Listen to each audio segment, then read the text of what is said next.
Bonjour à toutes et à tous et bienvenue sur TV Vendée dans votre matinale en ce premier jour du mois d'octobre. Je suis très heureux de vous retrouver pour une nouvelle demi-heure au programme du jour, des infos pratiques, du divertissement et bien entendu de l'information comme nous vous proposons chaque matin. Je salue de nouveau Julien en régie avec nous tous les matins à la réalisation de cette matinale et je vous propose de commencer par faire un tour, un petit coup d'œil sur la météo de cette journée du mercredi 1er octobre. Vous allez le voir sur la carte dans quelques instants. Le soleil est bel et bien déjà présent en Vendée. 9 degrés sur l'est du département, 11 degrés sur le littoral. Et puis si nous jetons déjà un coup d'œil à cet après-midi, le mercure continue lui aussi de grimper. 20 degrés à l'est du département, dans les terres, et 21 à l'ouest. Et peut-être un petit coup d'œil, Julien, avec la webcam de Port-Bourgenais, c'est ça, du côté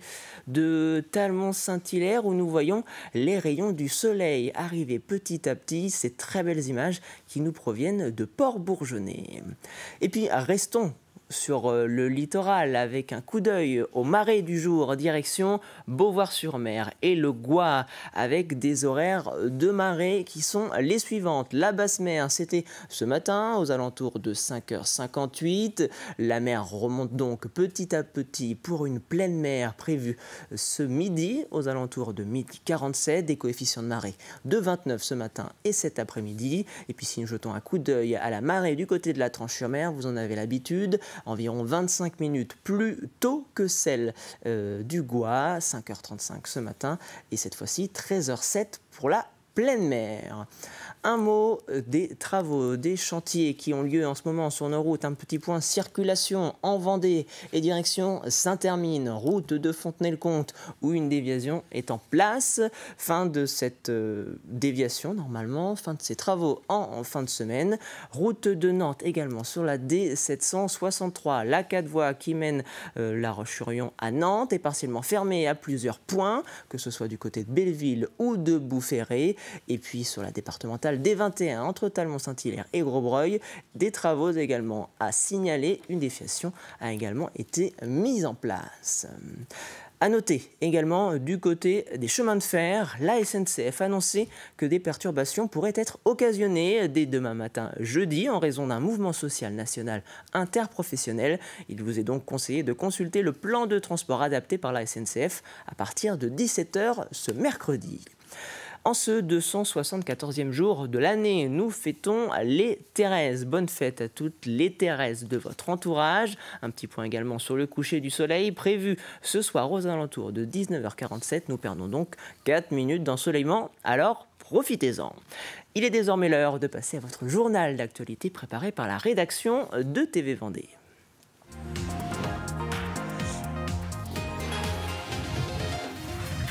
L'heure est au bilan pour le campus à 2 pas de Fontenay-le-Comte. Créé l'an passé, ce dispositif s'adresse aux personnes qui, pour des raisons financières, de santé ou de mobilité, ne peuvent pas avoir accès aux villes universitaires et souhaitent tout de même préparer un diplôme post-bac. L'an passé, 3 premiers étudiants ont pu bénéficier de cette opportunité. Ils sont désormais 11 à intégrer ce dispositif innovant en Vendée. Ce dernier peut accueillir jusqu'à 20 personnes en formation, étudiants comme adultes en reconversion. Une autre manière de suivre des études supérieures sans quitter le sud Vendée. Reportage Cyril Guillet. Pour changer les couleurs. Ok. Par exemple, là, ils veulent passer en rouge, c'est un mouchoir. La deuxième promotion du campus à 2 pas vient de faire sa rentrée et l'heure est aujourd'hui au bilan. On a ouvert ce campus l'année dernière avec d'ailleurs 3 étudiants. On s'était donné 3 ans pour réussir ce pari. Écoutez, c'est la 2e année. Aujourd'hui, c'est 11 étudiants qui viennent de faire leur entrée au campus à 2 pas. On est très heureux d'avoir été le premier en Vendée à ouvrir ce campus. Et puis, vous le savez peut-être, mais puisqu'un 2e campus a ouvert dès cette année, à Chaland. Soutenu par la région, ce campus accueille des élèves qui souhaitent préparer en autonomie un diplôme post-bac et qui ne peuvent pas avoir accès à une ville universitaire pour des raisons économiques, de santé ou de mobilité. Les étudiants viennent de différents horizons, ils travaillent dans le numérique, les lettres. Plusieurs d'entre eux préparent le concours d'entrée dans l'éducation nationale. Avec plus de 200 formations diplômantes, ce campus accueille aussi des adultes en reconversion. Alexis Bouillot, lui, ne pouvant pas accéder à un campus standard pour des raisons de santé, entame ici sa seconde année où il prépare le concours de professeur des écoles. J'ai eu ma première année dans le campus, donc je pense que l'année, on peut la considérer comme réussie.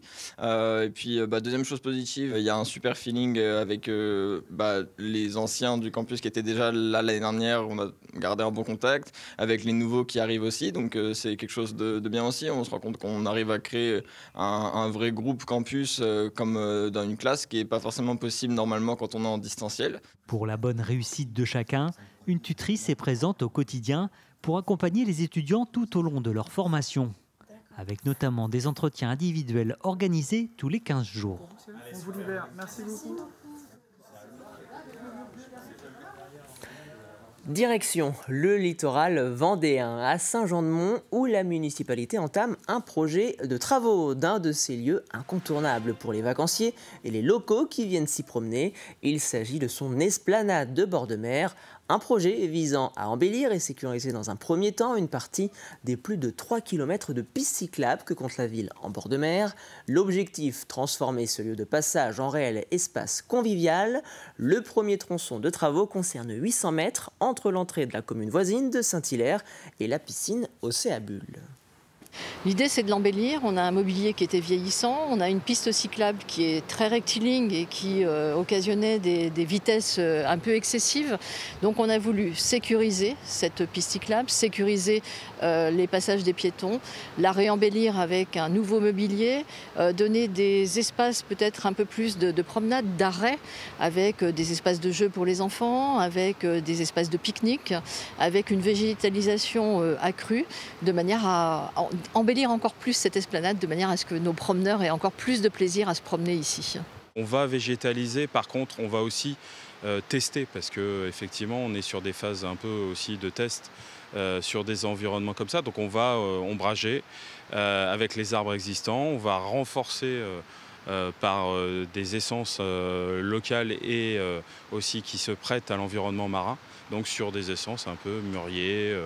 Voilà, des espèces qui sont plutôt adaptées à des climats un peu des fois compliqués.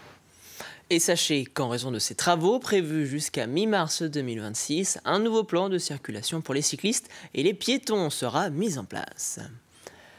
Associations et professionnels de la santé étaient réunis récemment au parc des expositions des Herbiers à l'occasion d'un forum sur le handicap et la santé. Le thème de l'édition 2025 s'intitulait « Être acteur de sa santé et vivre ensemble le handicap ». Pour l'occasion, de nombreux témoignages de personnes en situation de handicap et des démonstrations de sport fauteuil ont par exemple permis de découvrir et comprendre l'importance de l'accessibilité aux personnes à mobilité réduite dans nos villes.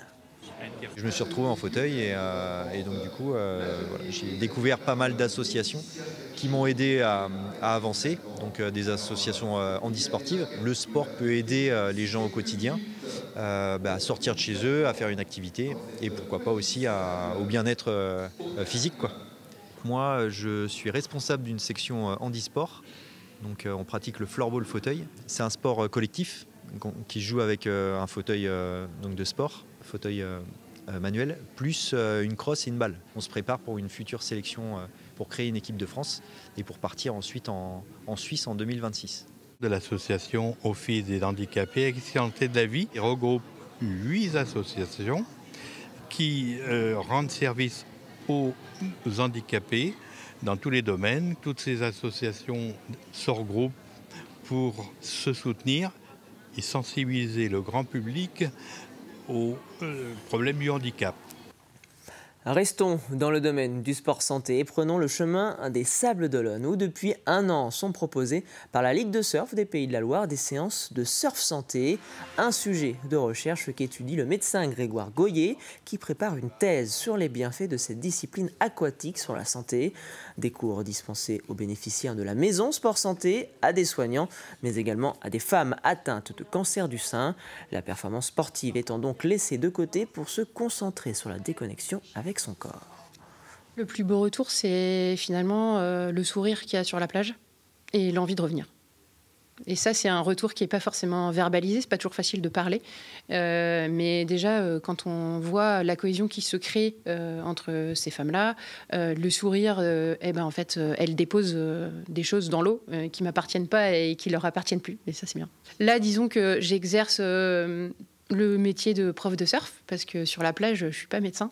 Mais c'est vrai que ma formation fait que je vais avoir une certaine sensibilité et aussi être capable d'adapter en fait, aux risques du jour qui peuvent être liés à leur état de santé. On montre pour l'instant, et les questionnaires nous montrent qu'il y a quand même un bénéfice du surf sur la santé, notamment sur le bien-être mental des patients qui pratiquent le surf santé. À savoir exactement pourquoi, c'est le but de la thèse, mais il y a probablement plusieurs facteurs donc, qui ont déjà été montrés. Il y a le rapport avec l'océan, le rapport aussi avec la glisse.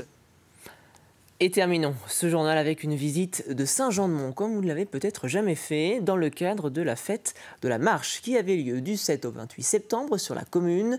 De nombreuses randonnées aquatiques ou en forêt étaient organisées dans la station balnéaire. Des visites encadrées par exemple par des historiens professionnels de l'art et de l'architecture qui permettent au public de découvrir ou redécouvrir Saint-Jean-de-Mont sous un nouveau visage.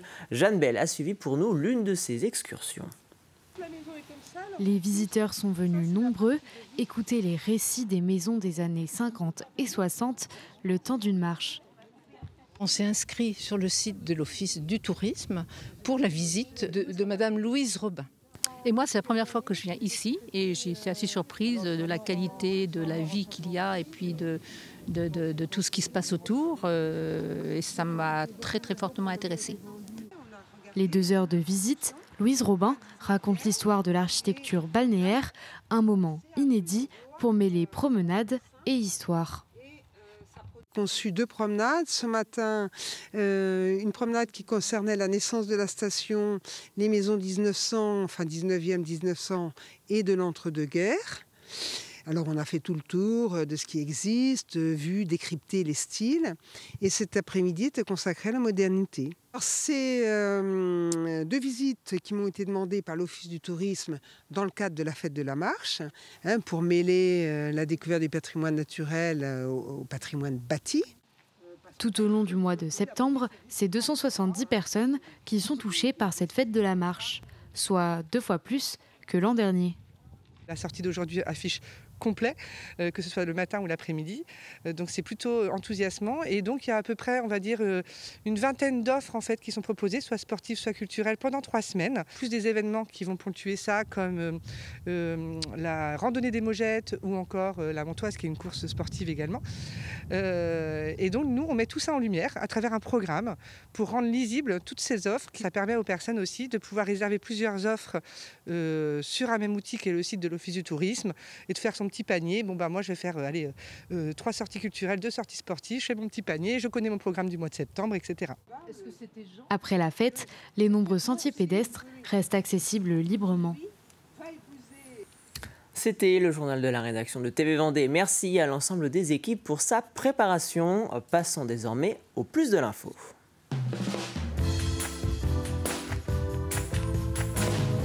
Et en cette période où les températures sont encore agréables, vous prenez peut-être parfois le temps d'aller vous balader en forêt afin de décompresser.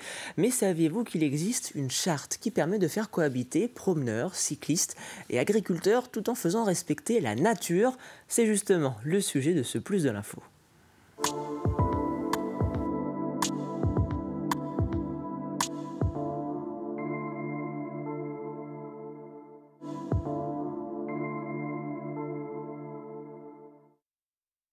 Ça consiste à ce qu'un certain nombre de parties prenantes, des gestionnaires de sites et d'événements et animateurs de randonnées pédestres, cyclistes et équestres, à écrire les règles qui permettent de cohabiter sur les itinéraires en respectant à la fois les uns et les autres. Et puis surtout, nous avons insisté dans cette charte sur le respect de la nature.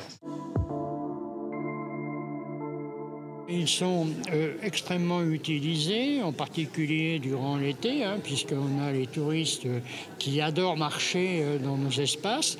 Et en Vendée, on offre à ce sujet un certain nombre d'itinéraires GR ou GR de pays ou petites randonnées, ou promenades et randonnées plutôt, et qui sont fort utilisés, nous le savons, et en particulier par les remontées des offices de tourisme.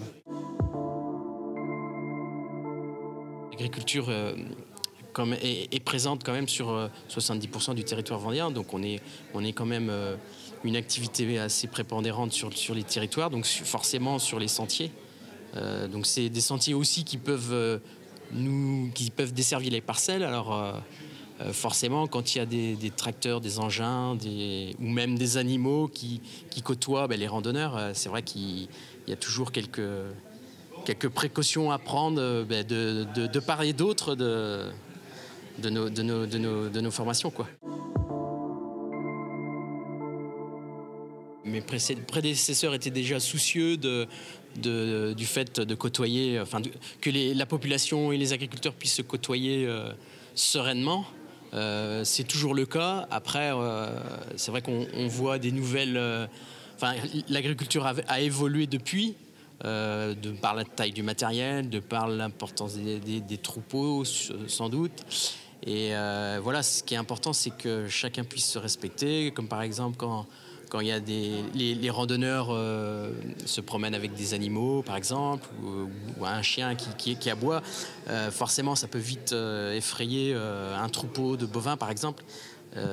Donc, la contrainte pour l'agriculteur peut être assez importante si le troupeau se sauve, quoi. Voilà. Donc, l'idée, c'est que chacun soit conscient des problématiques de chacun.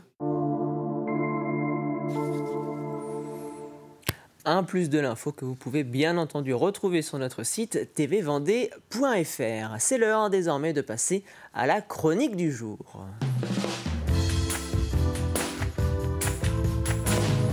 Et le mercredi, nous parlons cinéma dans la chronique du jour, direction le Grand Luxe aux Herbiers, un cinéma associatif. Rodolphe Merlet, son directeur, fait le point sur la rentrée cinématographique et les prochaines actualités du Grand Luxe à ne pas louper. Alors la rentrée se passe bien. Alors il y a une semaine très chargée. La rentrée a commencé très fort avec un festival d'avant-première début septembre qui a très bien fonctionné. Et puis là on enchaîne puisque cette semaine là, du 1er au 7 octobre, on a plus de 26 films à proposer à l'affiche cette semaine. Et puis notamment une actualité avec beaucoup d'événements. On a notamment le samedi 4 octobre une séance spéciale autour du fameux film Demon Slayer, un manga adoré des ados et qui aura lieu à 16h10 avec un quiz vidéo, des cadeaux à gagner. On a également une séance ciné-relax avec les Bad Guys à 16h. Alors ciné-relax, c'est des séances où des personnes qui peuvent avoir un handicap mental peuvent... voilà, la séance, elle est ouverte à tout le monde, mais on sait que pendant cette séance, il peut y avoir des bruits, des cris. Voilà, mais le but, c'est que tout le monde puisse venir au cinéma en même temps. Ensuite, le lundi 6, on aura un événement auquel on participe déjà depuis plusieurs années. Ça s'appelle les coups de cœur surprises de l'art et essai. C'est en partenariat avec l'Association française des cinémas art et essai. Et en fait, c'est une avant-prise. Les gens viennent au cinéma et ils ne savent pas ce qu'ils vont voir. Donc, à 20h20 lundi, si vous voulez oser l'expérience, eh bien, vous pouvez venir voir quel film aura été sélectionné et quel film on va vous montrer. Donc, on ne vous en dit pas plus, évidemment. Le mardi 7, le lendemain, une grosse actualité aussi, puisqu'on recevra Freddy Mouchard, le réalisateur du chemin de Compostelle, le chemin de vie. Et il y aura une séance ciné-senior à 14h40 et puis un ciné-échange le soir à 20h pour ceux qui n'ont pas pu se libérer l'après-midi, évidemment. Donc à 20h, où il y aura donc le réalisateur et puis également l'association vendéenne des pèlerins de Saint-Jacques qui seront là pour présenter leur association et expliquer un petit peu les expériences qu'ils ont pu vivre. Et voilà. Et le mercredi, on finira en beauté, enfin le lendemain, la semaine cinématographique suivante, le mercredi 8 octobre, on aura la chance de recevoir Jérôme Commandeur à 18h35 au Grand Luxe pour son nouveau film, son 3e film qui s'appelle « T'as pas changé ». L'histoire de copains qui se retrouvent une quarantaine d'années après. Il y a également d'autres films cette semaine. Il y a le film avec Signoret et Roche Dizem, enfin Marina Foïs et Roche Dizem qui joue Signoret et Montand. Il y a aussi la ressortie exclusive. Pendant une semaine, on peut revoir Avatar numéro 2 en 3D, uniquement sur 10 séances. C'est uniquement dans quelques cinémas en France. Et donc, on pourra le redécouvrir en Atmos et en HFR, c'est-à-dire en 48 images par seconde au grand luxe, puisqu'on a la chance d'être équipé à la fois du HFR et de l'Atmos. Donc, pour ceux qui n'ont pas eu la chance de voir Avatar 2, La Voix de l'eau, ils pourront le revoir cette semaine exclusivement. Et voilà, et j'oublie un autre film, pardon. J'oublie Un simple accident, la Palme d'Or du Festival de Cannes, qu'on pourra découvrir en version originale sous-titrée toute cette semaine et les semaines suivantes au cinéma Le Grand Luxe. Donc Un simple accident qui a été primé à Cannes, de la plus belle des palmes. Une chronique cinéma que vous retrouvez tous les mercredis dans la matinale. On passe désormais au pourquoi de la rédaction.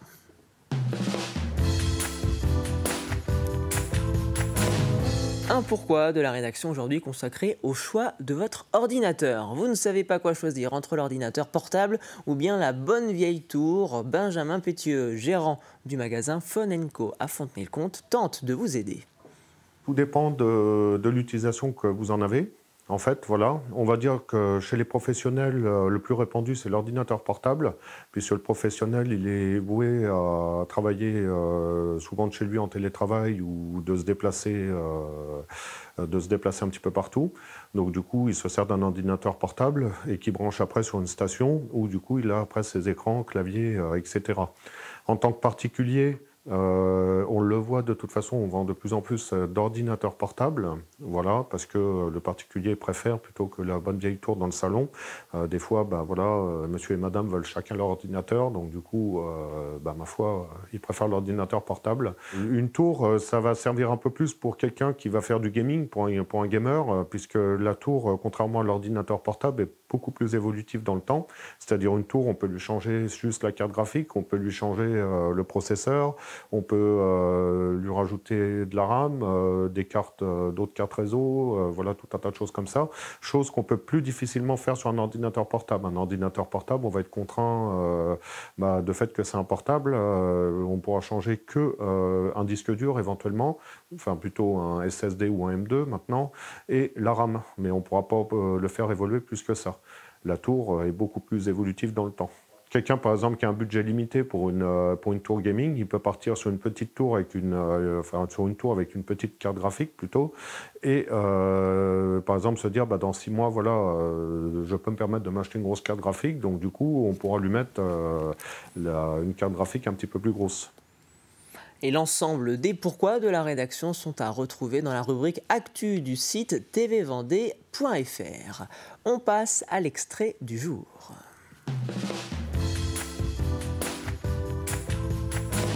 Un extrait du jour en musique à l'occasion de la sortie de l'album de la chanteuse Solène. David Ovinet recevait la jeune auteure, compositrice, interprète sur le plateau de Backstage. Beaucoup de joie d'enfin dévoiler ce premier EP au public. Aussi un petit peu d'angoisse, parce que c'est un travail de quasi 2 ans quand même. Donc forcément, tout dévoiler, une partie de moi, je l'appelle un petit peu, c'est mon petit bébé, quoi. Donc voilà, c'est plein d'émotions différentes, donc un peu difficile à gérer, mais ça le fait. Et le stress que tu peux ressentir, c'est lié à quoi? C'est lié au fait qu'il ne marche pas, qu'il ne soit pas compris. Qu'est-ce qu'il y a dans ce stress? Je pense que c'est plutôt le fait qu'il ne soit pas accueilli comme je l'aimerais, qu'il ne soit pas compris comme je l'aimerais. Après, je pense que les gens ont forcément la capacité d'interpréter les chansons comme ils le veulent. Mais oui, je pense que ce stress, c'est ne pas réussir à en parler comme j'aimerais en parler et de le vendre comme j'aimerais le vendre. C'est ça. Eh bien, tu vas essayer de le vendre comme tu dis aujourd'hui avec déjà, pour commencer, le titre Alter. Nous approchons de la fin de cette matinale. C'est donc l'heure de votre Café Cuisine.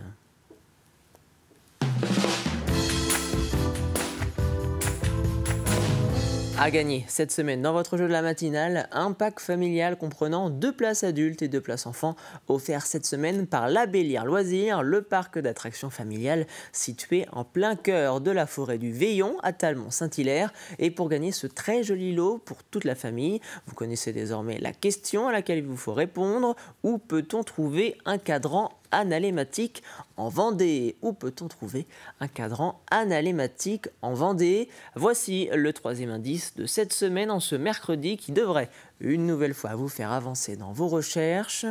Le cadran analématique que nous recherchons a été inauguré par le conseil municipal des enfants de la commune où il se trouve. Vous l'avez donc compris, un indice en lien avec l'actualité que nous avons couvert récemment sur TV Vendée. Pour jouer, c'est très simple, vous en avez désormais l'habitude. Rendez-vous sur le site tvvendée.fr, rubrique jeux, et vous pourrez ainsi y déposer votre réponse. Et c'est ainsi que s'achève cette matinale. Merci beaucoup de l'avoir suivi. L'actualité continue sur TV Vendée. Vous avez rendez-vous dès 12h30 dans le journal présenté par Élise Blanchard. Je vous retrouve quant à moi dès demain 7h pour une toute nouvelle matinale. Très bonne journée sur TV Vendée.